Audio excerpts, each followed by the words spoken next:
സമാധാനം ഉണ്ടായിരിക്കട്ടെ.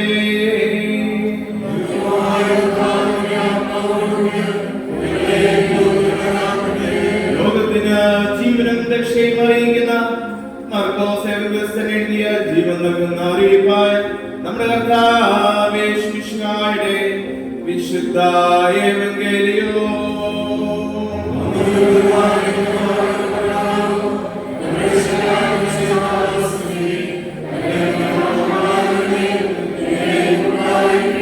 വിശുദ്ധ കന്യമറിയാമെന്ന ജഡമെടുത്ത ദൈവമായി ജീവന്റെ വചനമായി നമ്മുടെ കർത്താവും ദൈവവും രക്ഷിതാവുമായിരിക്കുന്ന യേശുമിശിഹായുടെ നടപടിയുടെ കാലത്ത് ഇപ്രകാരം സംഭവിച്ചു.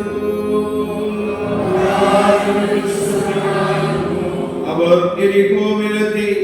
പിന്നെ അവൻ ശിഷ്യന്മാരോടും വലിയ പുരുഷാരത്തോടും കൂടെ യെരിഹോവിൽ നിന്ന് പുറപ്പെടുമ്പോൾ തിമായുടെ മകനായ ബർത്തിമായി എന്ന കുരുടനായ ഒരു ഭിക്ഷക്കാരൻ വഴിയരികെ ഇരുന്നിരുന്നു. നസ്രയനായ യേശു എന്ന് കേട്ടിട്ട് അവൻ ദാവീദ് പുത്ര യേശുവേ എന്നോട് കരുണ തോന്നണമേ എന്ന് നിലവിളിച്ച് തുടങ്ങി. മിണ്ടാതിരിപ്പാൻ പലരും അവനെ ശാസിച്ചിട്ടും ദാവീദ് പുത്ര എന്നോട് കരുണ തോന്നണമേ എന്ന് അവൻ ഏറ്റവും അധികം നിലവിളിച്ച് പറഞ്ഞു. അപ്പോൾ യേശു നിന്നു അവനെ വിളിപ്പീൻ എന്ന് പറഞ്ഞു. ധൈര്യപ്പെടുക, എഴുന്നേൽക്ക, നിന്നെ വിളിക്കുന്നു എന്ന് അവർ പറഞ്ഞ് കുരുടനെ വിളിച്ചു.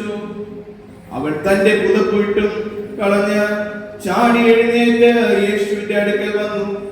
യേശു അവനോട്, ഞാൻ നിനക്ക് എന്ത് ചെയ്തു തരണമെന്ന് നീ ഇച്ഛിക്കുന്നു എന്ന് ചോദിച്ചതിന്, പ്രഭു നീ എനിക്ക് കാഴ്ച പ്രാപിക്കണമെന്ന് കുരുടൻ അവനോട് പറഞ്ഞു. യേശു അവനോട്, പോക, നിന്റെ വിശ്വാസം നിന്നെ രക്ഷിച്ചിരിക്കുന്നു എന്ന് പറഞ്ഞു. ഉടനെ അവൻ കാഴ്ച പ്രാപിച്ച് യാത്രയിൽ അവനെ അനുഗമിച്ചു. നിങ്ങൾക്കെല്ലാവർക്കും സമാധാനം ഉണ്ടായിരിക്കട്ടെ.